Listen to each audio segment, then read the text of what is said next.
নবী সাল্লাল্লাহু আলাইহি ওয়াসাল্লাম তিনার জীবনে যতদিন বেঁচে ছিল প্রত্যেক বছর তিনি ইতিকাফ করতেন এবং কি 10 দিন করে করতেন।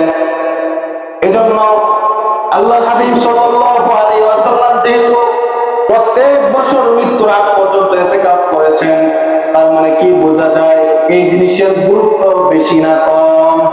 বেশি না কম? যেহেতু আল্লাহ রাসূল নিজে প্রত্যেক বছর শেষ 10 দিন ইতিকাফ করতেন। আল্লাহ রাসূলের থেকে বেশি ব্যস্ত আমি আপনি নাকি আল্লাহ রাসূল ছিল?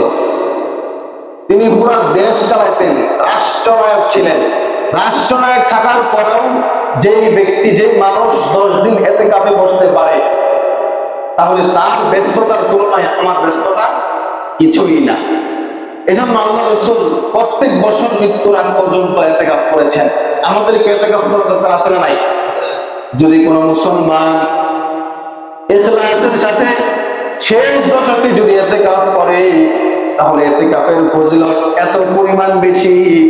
আল্লাহর হাবিব সাল্লাল্লাহু আলাইহি ওয়াসাল্লাম বলেন, যদি কোনো মুসলমান, যদি কোনো ব্যক্তি শেষ দশকে ইতিকাফ করে, তাহলে আল্লাহ রাব্বুল আলামিন ওই বান্দার আমলনামার মধ্যে 2টা হজ, কবুলিয়াত হজ এবং 2টা উমরা, 2টা হজ, 2টা উমরা পালন করলে যে পরিমাণ সওয়াব হয়, আল্লাহ রাব্বুল আলামিন ওই ইতিকাফকারী ব্যক্তির আমলনামার মধ্যে সেই পরিমাণ সওয়াব দান করে। আপনি তো হজ করতে পারেন না, আমি হজ করতে পারতেছি না, হজ করার টাকাই আমার কাছে নাই, তাহলে হজ না করতে পারলেও হজের সওয়াব পাওয়া যাবে যে কাজটা করলে। সেই কাজ কি? ইতিকাফ। 10 দিন ইতিকাফ করলে 2টা হজ, যেটা আমরা কি পেছ লাগাই, বলে হজ করে আসছে, ছোট হজ আর বড় হজ। এখানে ছোট বড় হজ বলতে কিচ্ছু নাই। একটা হচ্ছে হজ, একটা হচ্ছে উমরা। দুইটা দুই জিনিস। হজ যেটা ফরজ, আর উমরা আপনার টাকা আছে, মন চাইছে ঘুরে আসছে, করলে সব, না করলে কোনো গুনাহ নাই। নফল ইবাদতের মতো, নফল কিছু নামাজ আছে না, করলে সব, না করলে কোনো গুনাহ নাই।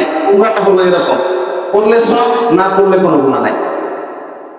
তাহলে 2টা হজ, ফরজ যেটা ফরজ হজ, 2টা হজ করলে কি পরিমাণ সব আপনারা চিন্তা করেন।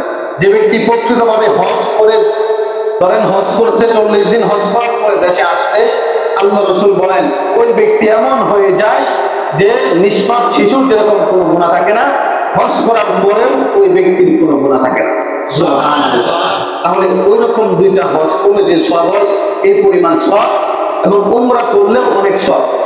উমরা 2টা করলে যে পরিমাণ সওয়াব হয়, ওই পরিমাণ সওয়াব আল্লাহ তাআলা ইতিকাফকারীর আমলের মধ্যে দান করেন।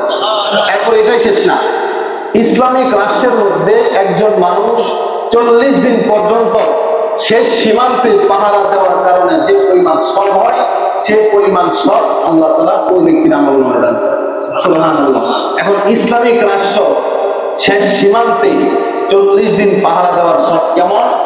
যে মুসলিম রাষ্ট্রের মধ্যে, ইসলামিক রাষ্ট্রের মধ্যে শেষ সীমান্তের মধ্যে দেশকে পাহারা দেয়, দেশকে রক্ষা করার জন্য যারা পাহারা দেয়, তারা যদি ওই অবস্থায় মারা যায়, তাহলে আল্লাহ তাআলা ওই ব্যক্তিকে শহীদ হিসাবে ঘোষণা করেছে। সুবহানাল্লাহ। তাহলে আপনার ইতিকাফ করলে কি পরিমাণ সওয়াব। আল্লাহ রাব্বুল আলামিন আমাদের সকলকে ইতিকাফে বসার মতো, এবং আমরা যেন আজকে থেকে নিয়ত করে ফেলি যে ইতিকাফে বসার জন্য আমরা সকলেই চেষ্টা করব ইনশাআল্লাহ। আল্লাহ রাব্বুল আলামিন আমাদের সকলকে যাকাত আদায় করা, ফিতরা আদায় করা, বাকি যে কয়েকদিন আছে আমরা সবে কদর তালাশ করার জন্য 5 ওয়াক্ত নামাজ, নফল নামাজ, তারাবির নামাজ সঠিকভাবে আদায় করতে পারি, সেই তৌফিক দান করুন। এবং ইতিকাফের যে মর্যাদা, ইতিকাফে যেন আমরা বসতে পারি, সেই তৌফিক দান করুন। সকলে বলি আমিন। এরকম স্বাধীন মানুষ, প্রাপ্তবয়স্ক মানুষ, পাগল না, মাথার ব্রেন ঠিক আছে, এরকম ধরনের যত মানুষ আছে এবং যাদের উপর নিসাব পরিমাণ মাল আছে, ওই রকম ব্যক্তিদের উপর যাকাত দেওয়া ফরজ। আর নিসাব পরিমাণ মাল বলতে এটা হলো 7.5 তোলা স্বর্ণ। স্বর্ণের ক্ষেত্রে হলো 7.5 তোলা স্বর্ণ, আর রূপার ক্ষেত্রে হলো 52.5 তোলা রূপা। 7.5 তোলা স্বর্ণ মানে 7.5 ভরি, 7 ভরি স্বর্ণ। আর 52.5 তোলা মানে 52 তোলা 52 ভরি রূপা। এই পরিমাণ মাল যদি কারোর কাছে থাকে, যে কোনো একটা, আবার মনে করেন না স্বর্ণ রূপা দুটোই থাকতে হবে। ধরেন আপনার ঘরে 7 ভরি স্বর্ণ আছে, বা স্বর্ণ নাই, 52.5 ভরি বা 52 ভরি রূপা আছে ঘরের মধ্যে, অথবা স্বর্ণ নাই রূপাও নাই, কিন্তু এই দুইটা হয়তো স্বর্ণ পরিমাণ টাকা অথবা রূপা পরিমাণ টাকা, এই পরিমাণ টাকা আপনার ঘরের মধ্যে আছে, যদি এরকম হয় তাহলে ওই ব্যক্তির উপর যাকাত দেওয়া ফরজ। আর টাকাটা কেমন হতে পারে?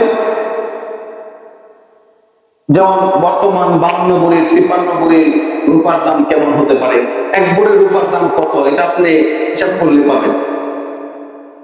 তারপরে 52 ভরি রূপা, এই রূপার হয়তো এরকমই হয় 50 থেকে 60,000 টাকার মতো হবে, বা একটু বেশি হতে পারে 70। রূপার দাম তো এত বেশি না, না রূপার কথা বলতেছি, রূপা হয়তো আপনার 60,000 টাকা এরকম হতে পারে। আর স্বর্ণের কথা চিন্তা করলে 4-5 লাখ, এত টাকা কারো ঘরেই থাকে না, ঠিক আছে? তো রূপার চিন্তা করলে 50 থেকে 60,000 টাকা। আর এটা কেমন, কতদিন থাকতে হবে? যেমন আজকে আপনার রমজানের 20 রমজান চলে গেছে, সামনের বছর আজকে আপনার কাছে ঘরের মধ্যে 60 থেকে 70,000 টাকা রেখে দিচ্ছে, এই টাকাটাই এরকম ভাবে রাখছেন, আবার পরের বছর এইটা মেশে দিচ্ছে, তাহলে 1 বছর হয়েছে তো নাকি? এর মাঝখানে আপনার এই টাকা ভাঙেন নাই, যেভাবে আছে সেভাবে রেখে দিচ্ছেন, তখন এই টাকার উপর আপনার যাকাত আসবে। কিন্তু আপনি ঘরের মধ্যে 1 কোটি টাকা রাখছেন, ভাঙতেছেন আবার আনতেছেন, আজকে রাখছেন, কালকে আবার ঘরে টাকা নেই, একটা শেষ, আবার 6 মাস পরে সব টাকা, কোন টাকা আপনার কাছে নাই, তাহলে আপনার উপর যাকাত ফরজ হবে না। যেই টাকাটা থাকবে ওই 1 বছর অতিক্রম হতে হবে, যদি 1 বছর অতিক্রম না হয় তাহলে যাকাত ফরজ হবে না। কিন্তু তারপরেও আমাদের অধিকাংশ মানুষের ঘরে দেখবেন যে জিনিসগুলো আছে, হয়তো টাকা আর নয়তো রূপা নয়তো স্বর্ণ, অনেক মানুষের ঘরে আছে, লাখ লাখ টাকা স্বর্ণ পড়ে থাকে, আছে না এরকম? যাকাত ফরজ হয়ে আছে, কোনো খবর নাই, তার উপর যাকাত ফরজ হইতে হইতে অনেক টাকা যাকাত হয়ে গেছে, 5 লাখ 10 লাখ 20 লাখ, এমন অনেক মানুষ আছে যাদের 1 কোটি টাকাও যাকাত হয়ে গেছে, কিন্তু তারা যাকাত দেয় না। অথচ আপনি দেখেন আজকে যদি যাদের উপর যাকাত ফরজ, প্রত্যেকটা মানুষ যদি সঠিকভাবে যাকাত গুলো আদায় করত, তাহলে আমার মনে হয় আজকে ভিক্ষুক নামে কোন ব্যক্তি বাংলাদেশে না। কি বলেন আপনারা? যাকাত যদি সঠিকভাবে সকল মানুষ দিত, তাহলে মানুষ মানুষের কাছে হাত পাতত, ভিক্ষা করতো না। আজকে যদি মানুষ সঠিকভাবে গরিব অসহায় মানুষদেরকে যাকাত দিত, তাহলে হয়তো চুরিগুলো কম হতো, হয়তো ডাকাতি কম হতো। মানুষ তো অভাবেই চুরি করে ডাকাতি করে নাকি? না কেউ এমনি পেশা আমার চুরি করে ডাকাতি করা, অভাবে পড়েই কিন্তু চুরি করে ডাকাতি করে। আজকে যদি যাকাত গুলো সঠিকভাবে দিত, তাহলে সমাজের মধ্যে হত দরিদ্র গরিব অসহায় মানুষগুলো খুব কম থাকত। এমন অনেক মানুষ আছে যাদের আপনার 1 কোটি টাকা আছে, এর মাঝখান থেকে আপনার যাকাত হয়েছে 25 লক্ষ টাকা, 20 লক্ষ টাকা যাকাত হয়েছে, না দিতে দিতেই তো এই পর্যন্ত আসছে নাকি? এখন আপনি চিন্তা করবেন, এত টাকা যাকাত দিব, কষ্ট করে টাকা জমাইলাম, আমার টাকা আমি কষ্ট করে জমাইলাম, এত টাকা দিয়ে দিব, কেমনি সম্ভব? এরকম প্রশ্ন জাগে না? তাহলে ছোট্ট একটা কথা বলি, দেখেন আমরা মনে করি আমি টাকা উপার্জন করতেছি, এটার ভাগিদার আমি একাই, এই টাকার মালিক, এই সম্পত্তির মালিক আমি একাই, মনে করি না? কিন্তু আল্লাহ বলেন আমি শুধু ধনী, আর দুনিয়ার সবাই হল ফকির। একমাত্র আল্লাহ ধনী, আর কেউ পৃথিবীর মধ্যে ধনী না, সবাই হল ফকির। আপনি এত কষ্ট করে টাকা উপার্জন করতেছেন, আপনি যে চাকরি করেন, ব্যবসা করেন, যাই করেন, একা করেন না 2 জন করেন? একা। তাহলে দুনিয়াতেই দেখেন, আপনি টাকা উপার্জন করলেন, 5 কোটি টাকার মালিক হলেন, কিন্তু মালিক কিন্তু একা না। আপনার সন্তান, আপনার স্ত্রী, আপনার মা আছে, সবাই আছে তো নাকি? তাহলে আপনি একা সব কিছু উপার্জন করলেন, কষ্ট করলেন, ভাগিদার কতজন? সবাই তো পরিবারের, তাহলে আপনি একা মালিক হলেন কিভাবে? তাহলে দুনিয়াতেই দেখেন স্বাভাবিক, আপনি একা সব কিছু উপার্জন করলেন, কিন্তু সকল কিছুর মালিক আপনি একা, আরো অনেক ভাগিদার হয়ে গেছে। এই জন্য যদি কেউ কোনো ব্যক্তি যাকাত ফরজ হওয়ার পরে যাকাত আদায় করে, তাহলে ওই ব্যক্তির টাকার মধ্যে আল্লাহ রাব্বুল আলামিন বরকত দান। সুবহানাল্লাহ। যাকাত দিলে টাকা কমে না, বরং যাকাত যখন আদায় করবেন আপনার টাকার মধ্যে আল্লাহ তাআলা এত পরিমাণে বরকত দিবেন, আপনার সকল টাকার মধ্যে খালি বরকত আর বরকত। আপনার অন্যান্য সময় যে পরিমাণ টাকা উপার্জন করতে পারতেন, যাকাত দেওয়ার পরে আপনার টাকার মধ্যে বরকত হওয়ার কারণে আপনার উপার্জন আরো বেড়ে যাবে ইনশাআল্লাহ। সুবহানাল্লাহ। এজন্য আমরা সবাই যাকাত দিব তো ইনশাআল্লাহ। আর যদি যাকাত না দেই, তার শাস্তি কেমন হবে? হাদিসের মধ্যে আছে, কিয়ামতের মাঠে যারা যাকাত ফরজ হওয়ার পরে যাকাত দেয় নাই, টাকাগুলো রেখে দিছে, গরিব অসহায় মানুষদেরকে দেয় নাই, ওই যাকাতের যেই টাকা বা যেটাই আছে, ওই জিনিসগুলো কিয়ামতের মাঠে সাপ হবে, সাপ হয়ে ওই ব্যক্তিকে দর্শন করবে এবং তাকে এরকম ভাবে দংশন করবে যে দংশন করার পরে তার মৃত্যু হবে, সে আবার তাকে জীবিত করা হবে, আবার তাকে দংশন করা হবে। এমনকি যাকাতের যে পরিমাণ মাল এবং টাকা আছে সেগুলোকে তার গলার মধ্যে আল্লাহ তাআলা ঝুলিয়ে দিবেন এবং ঝুলানোর পরে এমন অবস্থা হবে এটার ভারের কারণে, ওজনের কারণে সে মাটির নিচে নেমে যাবে। নাউজুবিল্লাহ। এজন্য আমাদেরকে যাকাত দিতে হবে কি হবে না? আরো ভয়াবহ শাস্তি আছে অনেক। যারা ভয় করে তারা অল্পতেই ভয় পায়, আর যারা ভয় করে না, যারা পরোয়া করে না, তাদের কাছে আপনি যত কিছু বলেন তারা কখনোই ভয়ও পাবে না, কোনো পরোয়া করবে না। এজন্য আমাদের যাদের উপর যাকাত ফরজ হয়েছে আমরা সকলে ইনশাআল্লাহ যাকাত গুলো দেওয়ার চেষ্টা করবো তো ইনশাআল্লাহ। সবাই যে পরিমাণ, যে কথা বললাম হিসাব বের করতে পারবেন তো নাকি? 52.5 তোলা, 7.5 তোলা স্বর্ণ, মানে 7 ভরি স্বর্ণ, আর 52 তোলা বা 52 ভরি রূপা। হিসাব করবেন 22 টাকা পরিমাণ যদি থাকে আপনার ঘরে, আর যদি না থাকে তাহলে তো আপনার টেনশন। যাকাত ফরজ হয়েছে না, দিবেন কেন? আবার আপনার ঘরের মধ্যে অনেকে আছে, অনেকে মনে করে টাকা পয়সা মোটরসাইকেল দিয়ে চলাফেরা করে, প্রাইভেট কার দিয়ে চলাফেরা করে, এটা তো যাকাত হতে পারে না। এগুলো যাকাত নেই। যেগুলো আপনার নিত্য প্রয়োজনীয় জিনিস সবসময় লাগে, আপনি ব্যবসা বাণিজ্য করেন, যেমন হেলাল ভাইয়ের টাকা আছে, এখন এই টাকার উপর কি যাকাত আসবে? না, কারণ এই টাকা তো সে ব্যবসা করে, এটা দিয়া মানুষ 30 লাখ 40 লাখ টাকা প্রাইভেট কার দিয়ে চলাফেরা করে, এটা তার লাগে। সে চাকরি করে, তার এটা লাগে চলতে ফিরতে। এটা হচ্ছে নিত্য প্রয়োজনীয় জিনিস, এগুলোর ক্ষেত্রে কখনো যাকাত আসে না।